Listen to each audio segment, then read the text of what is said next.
Hello बच्चों, इस video के अंदर हम लोग चर्चा करने वाले हैं कि सीयूटी यूजी 2025 जिसके एग्जाम लगभग एंड हो चुके हैं, लेकिन अब क्योंकि आप लोगों की अगली जो प्रक्रिया स्टार्ट होगी वो काउंसलिंग की प्रोसेस होगी।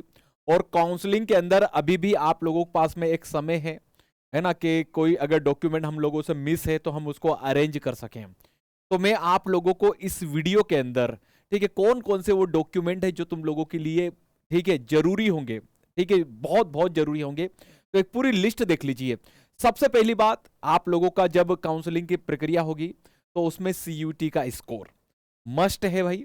और काउंसलिंग की जो प्रक्रिया होगी उसमें सीयूटी का स्कोर कार्ड बहुत मायने, उसी के आधार पर फिर आप लोगों को, ठीक है, क्या किया जाएगा, तो यूनिवर्सिटी के अंदर कॉलेज अलॉट किए जाएंगे। तो पहला तो डॉक्यूमेंट, अगर आप लोगों का जब रिजल्ट आएगा, है ना, तो रिजल्ट आएगा तो आप लोगों को इसकी एक प्रति निकला के रखनी है साहब, है ना। एक इसका लिख लो, मैं देखता बताता जा रहा हूं एक, और उस पे एक अपने पास भी एक लिस्ट रखिए, जो जो मैं बता रहा हूं उस पे टिक लगाते जाइएगा साथ साथ कि हाँ मेरे पास कौन कौन सा डॉक्यूमेंट है, कौन कौन सा नहीं है, और मुझे बताइएगा भी कमेंट में, है ना, कि कोई समस्या है कोई समस्या नहीं है। वैसे मैं इस वीडियो में सब सॉल्यूशन देके जाऊंगा तुम लोगों को। दूसरी चीज, कास्ट का सर्टिफिकेट भी होना चाहिए। अगर आप लोगों ने सीयूटी का फॉर्म भरते समय ईडब्ल्यूएस लगाया है तो आपके पास ईडब्ल्यूएस होना चाहिए भाई, है ना। कहाँ? तो विथ उसका हार्ड कॉपी के साथ में। ओबीएस ओबीसी आप लोगों के पास में है ना, कास्ट आपका, तो भैया आपको पास ओबीसी का भी सर्टिफिकेट आपके पास बना होना चाहिए। लेकिन एक बात बताऊं बेटा, ओबीसी का सर्टिफिकेट खासतौर पे ओबीसी वालों को 31 मार्च के बाद का बना होना चाहिए, है ना बेटा। कब का बना होना चाहिए? 31।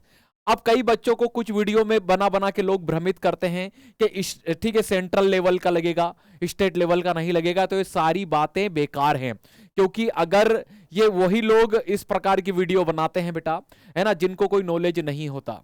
ठीक है, आपको बता दूं कि स्टेट लेवल या मैं सेंट्रल लेवल की बात करूं, ठीक है, दोनों ही सर्टिफिकेट, अगर आपके पास ओबीसी का सेंट्रल लेवल का है तो भी चल जाएगा भाई, और स्टेट लेवल का है भी तो चल जाएगा, लेकिन 31 मार्च के बाद का हो। तो जिसका ओबीसी का सर्टिफिकेट बना हुआ नहीं है 31 मार्च के बाद का, भाई बनवा ले, तेरे पास अभी भी समय है ना। लेकिन एससी एसटी के लिए ऐसा कोई जरूरी नहीं है, उनके पुराने सर्टिफिकेट भी चल जाएंगे, है ना। कोई हैंडीकैप है, पीडब्ल्यूडी में आता है, तो वो भी क्या कर सकता है, अपना सर्टिफिकेट जो उसने लगाया है फॉर्म भरने में वो तैयार रखिएगा। तो आशा करता हूं कि जो कास्ट सर्टिफिकेट की जो उलझन थी आप लोगों को दूर हो गई होगी, है ना। ओबीसी वालों के लिए ही 31 मार्च की, बाकी ईडब्ल्यूएस और जितने भी हैं ये अपना जो बनाया है उसकी समय सीमा वाला, ठीक है, चल जाएगा उसमें। चलिए अब आगे बढ़ते हैं हम लोग इसमें। और क्या चाहिए अली सर? तो मोबाइल नंबर जो तुम लोगों का रजिस्टर्ड था, जो तुम लोगों ने फॉर्म भरते समय लगाया था, ठीक है, या कुछ भूल गए हैं जो भी है ना, तो चलिए याद कर लो उसे बढ़िया से। तो मोबाइल नंबर आप लोगों के लिए बेटा महत्वपूर्ण होने वाला है, और ईमेल आईडी, ठीक है, ईमेल आईडी भी रजिस्टर्ड कर लीजिएगा। ऐसा नहीं कि उस टाइम पे काम नहीं कर रही भाई, और तुमने ऐसी काउंसलिंग में ऐसी ईमेल आईडी दे दी जिसमें मैसेज ही नहीं आ रहा है, तो भैया आप लोगों को काउंसलिंग की प्रक्रिया के दौरान ईमेल पे मैसेजेस भी आएंगे भाई, है ना, ईमेल आएगा। ठीक है, फोटो आप लोगों को कितने फोटो रखना है अली सर? 10 फोटो निकला लेना भाई, है ना। कितने फोटो निकला लोगे? 10 फोटो निकला लेना इसके, ठीक है। इसके बाद आप लोगों का सिग्नेचर साइन, ये भी जरूरी है साहब, है ना। तो अगर आप लोग अब तक ऐसी साइन करते आ रहे हैं तो साइन भी एक बढ़िया से एक अभी से फिक्स वाली कर लीजिएगा। अच्छा, आधार कार्ड, हाँ भाई आधार कार्ड पे, और इन दोनों चीज पे लास्ट वाली मार्कशीट, है ना। वैसे आपको बता दूं, आधार कार्ड की 2 फोटोकॉपी निकला लीजिएगा, और क्लास 10th और 12th इन दोनों की 2-2 फोटोकॉपी निकला के रखिएगा अपने पास में।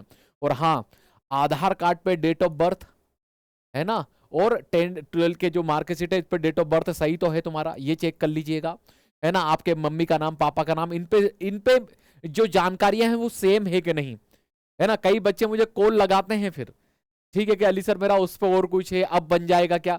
तो ये वीडियो मैं पहले ही बना दे रहा हूं तुम लोगों के लिए, जो आप लोगों को बड़ी हेल्प करेगा, ठीक है भाई। तो चलिए, तो ये सारी बातें थी आप लोगों के लिए, है ना। तो 10-12 की मार्कशीट की 2 फोटोकॉपी निकला लीजिएगा, आधार कार्ड की 2 फोटोकॉपी निकला लीजिएगा, इनके ऊपर जानकारी आपने दोनों में सही दे रखी है ये चेक कर लीजिएगा, मोबाइल, ईमेल, फोटो, इसके अलावा स्कोर कार्ड और कास्ट सर्टिफिकेट, ये तमाम जानकारियां, ठीक है, या इंपोर्टेंट डॉक्यूमेंट ये आप लोगों को, ठीक है, तो आपके पास है या नहीं तो मुझे कमेंट में बताइएगा, और जिसके पास नहीं है भाई बनवा ले, यही कहना चाहूंगा बढ़िया से। तो आशा करता हूं कि ये वीडियो बहुत हेल्प करेगी आप लोगों को, आप लोगों की आगे की प्रक्रिया में। तो मेरी शुभकामना है कि आप सभी को कॉलेज मिलेगा बढ़िया से। तो चलिए फिर मिलते हैं, तब तक के लिए टाटा बाय बाय, जय हिंद जय भारत।